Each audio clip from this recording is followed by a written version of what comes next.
ஜெய் ஸ்ரீராம். ஸ்ரீராம நவமி திருவிழா. இதுல நம்ம இன்னைக்கு சிந்தனை செய்யக்கூடிய தலைப்பு, ராம அவதாரம் எடுப்பதற்கான காரணம் என்ன? அந்த தலைப்புல தான் நம்ம இன்னைக்கு சிந்தனை செய்ய போறோம். இந்த ராம அவதாரம்ங்கிறது பெருமாளினுடைய தச அவதாரங்கள்லயே ரொம்ப சிறப்பு வாய்ந்த அவதாரமாக கருதப்படுவது இந்த ராம அவதாரமும் கிருஷ்ண அவதாரமும் தான். அதுலேயும் இந்த ராம அவதாரம் அவ்வளவு ஒரு சிறப்பு வாய்ந்த அவதாரமாக கருதப்படுது. அப்படிப்பட்ட இந்த ராம அவதாரத்தை பெருமாள் எடுப்பதற்கான காரணம் என்ன? ஏன் அவர் ராம அவதாரம் எடுத்தார் அப்படிங்கிறத இப்ப பார்க்கலாம். நம்ம சிவாலயத்துல தட்சிணாமூர்த்தி சன்னதி இருக்கும். இந்த தட்சிணாமூர்த்தி சன்னதியில பாத்தீங்க அப்படின்னாக்கா, ஒரு 4 பேர் தட்சிணாமூர்த்திக்கு கீழே இருப்பாங்க. அவங்க யாருன்னு பாத்தீங்கன்னா சனகாதி முனிவர்கள்னு பேர். அந்த சனகாதி முனிவர்கள் பிரம்மதேவரினுடைய மானசீக புதல்வர்கள். அவங்க தான் இந்த சனகாதி முனிவர்கள். அவங்க பாத்தீங்க அப்படின்னாக்கா, ஒரு முறை ஞானம் வேண்டி பிரம்மலோகத்திலிருந்து புறப்பட்டு நேரா பாத்தீங்க அப்படின்னாக்கா ஸ்ரீவைகுண்டத்துக்கு போறாங்க. அப்ப அந்த ஸ்ரீவைகுண்டத்தினுடைய வாயிலானது பாத்தீங்கன்னா 7 விதமான வாயில்கள் ஸ்ரீவைகுண்டத்துல இருக்கு. அதுல பாத்தீங்க அப்படின்னாக்கா 1, 2, 3, 4, 5, 6 இந்த 6 வாயில்களையும் அவர்கள் கடந்துட்டாங்க. கடந்துட்டு 7வது வாயில் உள்ள போகிற பொழுது பாத்தீங்கன்னா ஜெயன், விஜயன் அப்படின்னு 2 துவாரபாலகர்கள். அவர்கள் பாத்தீங்கன்னா வைகுண்டத்தினுடைய வாயில் காப்பாளர்கள். அது கடைசி கட்டம். அதை தாண்டிட்டா உள்ள பெருமாளை போய் சேவிச்சிடலாம். அந்த நேரத்துல பாத்தீங்க அப்படின்னாக்கா போய் தடுத்துடுறாங்க. உங்களுக்கு உள்ளே போவதற்கு அனுமதி கிடையாது அப்படின்னு சொல்லிட்டு தடுத்துடுறாங்க. தடுத்த உடனே என்ன ஆகுது அப்படின்னு சொல்லிட்டு பாத்தீங்க அப்படின்னா, இவர்கள் கேள்வி கேட்கிறாங்க சனகாதி முனிவர்கள், ஏன் எங்களை உள்ள போக அனுமதி இல்லை அப்படிங்கும்பொழுது, அதற்கு ஜெயன், விஜய் என்ன சொல்றாங்கன்னா, இல்ல இது வைகுண்டம், இங்க பெருமாள் இருக்கார், அதனால எல்லாரையும் நாங்க உள்ள அனுப்ப மாட்டோம், ரொம்ப ரொம்ப ரொம்ப மிக முக்கியமானவர்கள் மட்டும்தான் உள்ள போக முடியும், உங்களுக்கு அனுமதி இல்லை அப்படின்னு சொல்றாங்க. இப்படியே பாத்தீங்கன்னா பேச்சு வாக்குவாதம் ரொம்ப பாத்தீங்க அப்படின்னாக்கா அதிகமாகிட்டே போகுது. கடைசியில பாத்தீங்க அப்படின்னாக்கா சனகாதி முனிவர்கள் நீங்களே இந்த வைகுண்டத்தை விட்டு வெளியில போயிடுவீங்கிற மாதிரியான ஒரு சாபத்தையே பாத்தீங்க அப்படின்னாக்கா கொடுக்குற லெவலுக்கு வர போறாங்க. அந்த நேரத்துல பெருமாள் உள்ள வந்துடுறாரு. பெருமாள் உள்ள அதாவது வைகுண்டத்துல இருக்கக்கூடிய பெருமாள் பாத்தீங்க அப்படின்னாக்கா வெளியில வர்றாரு. வெளியில வந்துட்டு இது மாதிரி பாத்தீங்க அப்படின்னாக்கா கேட்கிறாரு, ஏன் என்ன பிரச்சனை அப்படின்னு சொல்லிட்டு. அப்போ பாத்தீங்க அப்படின்னாக்கா எல்லாத்தையும் சொல்றாங்க. சனகாதி முனிவர்களும் இவர்களும் சொல்லும்போது எல்லாம் தெரிஞ்சவொடனே அப்புறம் பெருமாள் பாத்தீங்கன்னா ஒரு ஏரியா சொல்லிடுறாரு, இது மாதிரி பாத்தீங்க அப்படின்னாக்கா இவங்க கிட்ட நீங்க நடந்துகிட்டது தப்பு. ஏன்னா சனகாதி முனிவர்கள் பிரம்மதேவர்களுடைய குமாரர்கள், அவர்களுக்கு நீங்க சரியான மதிப்பு கொடுத்துருக்கணும். அதனால நீங்க தாங்குற எண்ணத்தினாலையும் அகங்காரத்தினாலையும் ஆணவத்தினாலையும் நீங்க இது மாதிரி நடந்துகிட்டீங்க. ஆகையினால இதுக்கான தண்டனையை நீங்க அனுபவிச்சே ஆகணும் அப்படின்னு சொல்லி பெருமாளே சொல்றாரு. அப்போ என்ன கொடுக்குறாருன்னா 2 விதமான வாய்ப்பு கொடுக்குறாரு. நீங்க இங்க இருந்து கிளம்பியதான் ஆகணும் வைகுண்டத்துல இருந்து. ஆனா நான் 2 விதமான வாய்ப்பு தரேன்.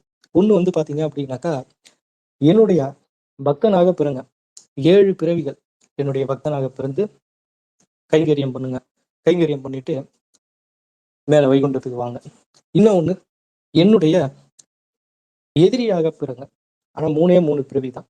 இந்த 3 பிறவியில என்னுடைய எதிரியா பிறந்து என்னுடைய கையாலேயே நீங்க சம்ஹாரம் பண்ணி வைகுண்ட பதவி அடைங்க அப்படின்னு சொல்லி பெருமாள் சொல்றார். அதுக்கு பாத்தீங்கன்னா இவர்கள் ஜெயனும் விஜயனும் எதை சூஸ் பண்றாங்கன்னா, சாய்ஸ் இஸ் யுவர்ஸ் அப்படிங்கிற மாதிரி அவங்களே சூஸ் பண்றாங்க. என்னன்னா 7 பிறவிங்கிறது ரொம்ப ரொம்ப பாத்தீங்கன்னா லாங் டேர்ம். அதனால 7 பிறவி வேண்டாம், 3 பிறவியே போதும். 2வது என்னன்னா, பெருமாளினுடைய அவதாரத்துல தரிசனம் கிடைக்கும். அதாவது நம்ம பாத்தீங்கன்னா பெருமாளினுடைய தரிசனத்தை நம்ம பார்க்க முடியும். பக்தனாக பிறந்தா 7 பிறவிலையும் பெருமாளுடைய தரிசனம் கிடைக்குமானா கொஞ்சம் கேள்விக்குறிதான். வைகுண்டத்துல தான் பார்க்கணும்ன்றதுனா கஷ்டம். ஆனா எதிரியா பிறக்கும் பொழுது கண்டிப்பா பாத்தீங்கன்னா தன்னுடைய கையால தான் மரணம் வரணும் அப்படின்னு சொல்லியிருக்காரு. அப்ப கண்டிப்பா பெருமாளினுடைய தரிசனமானது கிட்டும். அதனால டயமும் கம்மி. 7 பிறவிங்கிறதுக்கு 3 பிறவிங்கிறதுக்கு 4 பிறவி வித்தியாசம் வருது இல்ல. அதனால சரி ரைட் ஓகே அப்படின்ட்டார். நாங்க உங்களுடைய எதிரியாவே பிறந்துக்கிறோம். நான் உங்களுக்கு பக்தராக பிறக்கல அப்படின்னு சொன்ன உடனே பெரும்பாலும் சரி இதே வரம் கொடுத்துட்டேன் அப்படின்னு சொல்லிடுறாரு. இதனுடைய அடிப்படையில தான் இந்த ஜெயன் விஜயன் இந்த 2 துவாரபாலகர்களும் முதல் பிறவியில இரண்யகசிபுவாகவும் இரண்யாட்சனாகவும் பிறக்கிறாங்க. இது முதல் பிறவி. அதற்கு அடுத்தது வந்து பாத்தீங்க அப்படின்னாக்கா 2வது பிறவியில ராவணனாகவும் கும்பகர்ணனாகவும் பிறக்கிறாங்க. அதற்கு அடுத்தது 3வது பிறவியில கம்சனாகவும் சிசுபாலனாகவும் பிறக்கிறாங்க. இப்படி வந்து பாத்தீங்க அப்படின்னாக்கா 3 விதமான பிறவிகள் இருக்கு. இதுல 2வது பிறவி ராவணனாகவும் கும்பகர்ணனாகவும். அப்ப இந்த ராவணனையும் கும்பகர்ணனையும் சம்ஹாரம் பண்ண வேண்டிய பொருட்டுலதான் பகவான் விஷ்ணுவானவர் ஸ்ரீராமச்சந்திரமூர்த்தியாக இங்க வந்து பாத்தீங்க அப்படின்னாக்கா அவதாரம் எடுக்கிறார். சரி, இப்ப வந்து பாத்தீங்க அப்படின்னாக்கா ராமாயணம் ராம அவதாரம் பிறந்ததற்கான ஒரு நோக்கம் வந்து பாத்தீங்க அப்படின்னாக்கா கிடைச்சி ஒரு நோக்கம் தான் கிடைச்சிருக்கு. இதுல இன்னொரு நோக்கம் இருக்கு. அந்த நோக்கத்தை இப்ப பாருக்கலாம். என்னன்னா, இந்த நோக்கத்தை நம்ம பார்க்கணும்னா நம்ம திருவிற்குடி வீரட்டானேஸ்வரர் திருக்கோயிலுக்கு போகணும். 5வது அஷ்ட வீரட்டான தலங்கள் சிவபெருமானுக்கு 8 வீரட்டான தலங்கள் உண்டு. அதுல 5வது வீரட்டான தலம் திருவிற்குடி வீரட்டம். அந்த கோயில்ல போனோம்னா தான் இதுக்கான விடை கிடைக்கும். திருவிற்குடி ஜலந்தாசுர வதமூர்த்தி சுவாமியினுடைய திருநாமம். ஜலந்தன்னு சொல்லிட்டு ஒரு அசுரன். அந்த அசுரனை வந்து பாத்தீங்க அப்படின்னாக்கா சுவாமி வந்து சம்ஹாரம் பண்றார். அது எங்க அப்படின்னு சொல்லிட்டு பாத்தீங்கன்னா இந்த திருவிற்குடியில தான். அது சாதாரணமான ஒரு சம்ஹாரம் இல்லை, ரொம்ப சிறப்பான ஒரு சம்ஹாரம். என்னன்னு கேட்டீங்கன்னா, இந்த ஜலந்தாசுரன் வந்து பாத்தீங்க அப்படின்னாக்கா ஒரு வரம் வாங்கியிருந்தான். என்னன்னா, முதல்ல சாகா வரம் கேட்டிருப்பான், அதை வந்து கொடுத்துருக்க மாட்டார் பிரம்மதேவர். அப்போ வந்து என்னன்னா, அதுக்கு மாற்றாக சாகா வரத்துக்கு மாற்றாக என்னுடைய மனைவி எப்ப வந்து கற்பு நெறி கவர்றாலோ அப்ப வந்து எனக்கு வந்து மரணம் ஏற்படணும் அப்படின்னு சொல்லி கேட்டிருப்பான். சரின்னு சொல்லிட்டு பிரம்மா அந்த வரத்தை கொடுத்துருப்பார். இந்த வரத்தை வச்சுக்கிட்டு தான் வந்து பாத்தீங்கன்னா எல்லா விதமான தவறுகளும் அழிச்சாட்டியங்களும் பண்ணிட்டு இருந்திருப்பான். அப்போ ஒரு நாள் ரொம்ப ஆணவமானது முத்தி போய் நேரா வந்து கைலாயத்து மேலேயே வந்து பாத்தீங்க அப்படின்னாக்கா போர் தொடுத்து போக ஆரம்பிப்பான். அப்ப கைலாயத்துல போர் தளபதியாக சுப்பிரமணிய சுவாமி இருக்கார். அவர் வந்து எல்லாத்துக்கும் தயாரா இருக்கிறார் சண்டை போடலான்ட்டு. ஆனா சுவாமி வந்து நான் பாத்துக்கிறேன் அப்படின்னு சொல்லிட்டு மகாவிஷ்ணுவை கூட்டிகிட்டு நேரா வந்து பாத்தீங்க அப்படின்னாக்கா வெளில வந்துட்டு இந்த மாதிரி பெருமாள்கிட்ட சொல்றாரு, என்னன்னா, நீங்க வந்து ஜலந்தாசுரன் மாதிரியே வந்து அவன் வீட்டுக்கு போங்க, நான் மற்றதெல்லாம் பாத்துக்கிறேன் அப்படிங்கிறாரு. சரின்னு சொல்லிட்டு பெருமாளும் ஜலந்தாசுரன் மாதிரி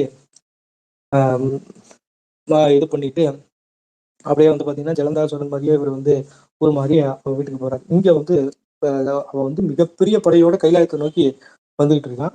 அப்போ வந்து பாத்தீங்க அப்படின்னாக்கா சிவபெருமான் ஒரு முனிவர் வேடத்துல அப்படியே அவனுக்கு எதிராப்புல அப்படியே வந்துட்டு, இங்க நில்லுப்பா, எங்க போற நீ, யாரை பார்க்க போற, இங்க சிவபெருமான் இருக்கிற கைலாயம், இங்க போய் நீ பெரும் படையோட போறிய, இந்த மாதிரி நீ போனீங்கன்னா என்ன ஆகுறது அப்படின்னு சொல்லி கேட்க, நான் வந்து பிரம்மலோகத்தையே ஜெயிச்சுட்டேன், வைகுண்டத்தையே ஜெயிச்சுட்டேன், அதனால எனக்கு சிவபெருமான்லாம் ஒண்ணும் இல்லை, நான் ஈஸியா ஜெயிச்சிருவா. சிவபெருமானுடைய சக்தி உனக்கு தெரியாதுப்பா, நீ ஏன் சின்ன பையன், உன்னால அதெல்லாம் எதுவும் பண்ண முடியாதுன்னு ஒண்ணு. இல்ல, நான் சிவபெருமானை ஜெயிக்க முடியும், என்னால எல்லா சக்தியும் இருக்கு, நான் இதுவரையும் எல்லாரையுமே ஜெயிச்சிருக்கேன், நான் யாரையுமே ஜெயிச்சிருக்கேன், தோத்ததுல யாருக்கிட்டையும் அப்படின்னு ஒண்ணு. சரி, அப்படின்னா ஒண்ணு பண்ணுங்க, நான் வந்து ஒரு பரீட்சை வைக்கிறேன், இந்த பரீட்சையில நீ வந்து பாஸ் பண்றியான்னு பார்ப்போமா அப்படின்னு சொல்லி இவர் வந்து கேட்கிறோம். அந்த முனிவர் கேட்கிறார். உடனே சரி, நீங்க என்ன சோதனை வேணாலும் வைங்க, நான் அதுல வெற்றி பெற்று காட்டுறேன்னு சொல்லி சொல்றான். அப்போ உடனே என்ன செய்யறாருன்னா, தன்னுடைய காலால ஒரு சக்கரம் ஒண்ணு வரைகிறார் கீழே.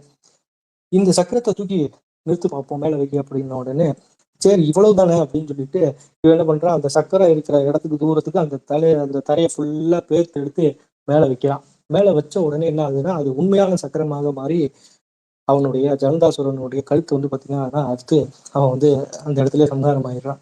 இது எப்படி நடந்ததுன்னு சொல்லிட்டு பாத்தீங்கன்னா, மகாவிஷ்ணுவானவர் எப்ப ஜலந்தாசுரன் வடிவத்துல அங்க போனாரோ அப்ப வந்திருக்கிறது உண்மையிலேயே தன்னுடைய கணவர் தான் நினைச்சு அந்த அம்மா பாத பூஜை பண்ணிடுறாங்க.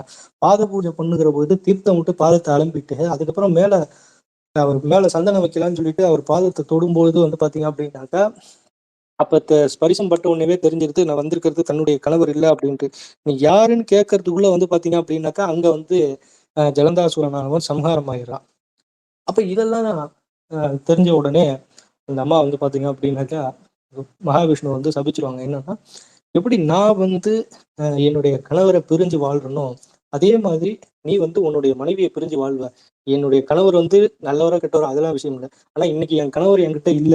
என் கணவர் பிரிஞ்சு இருக்காரு என்னை விட்டு. என் கணவர் உயிரோட இல்ல அப்படின்னா, அதுக்கு முழு முதற் காரணம் நீதான். நீ மாறு வேஷத்துல வந்ததுனால தான் என்னுடைய கற்பு நெறி தவறி என்னுடைய கணவரை நான் இழந்துட்டேன். அதுக்கு முழு காரணமான நீ உன்னுடைய மனைவியை பிரிஞ்சு தான் வாழணும் அப்படின்னு சொல்லி அந்த அம்மா சாபம் குடுத்துரும். அந்த அம்மா குடுத்த சாபத்தினால தான் பிற்காலத்துல ராம அவதாரம் எடுத்து பெருமாள் ராமராகவும், தாயார் வந்து சீதையாகவும் அவதாரம் எடுத்து திருமணம் பண்ணுவாங்க.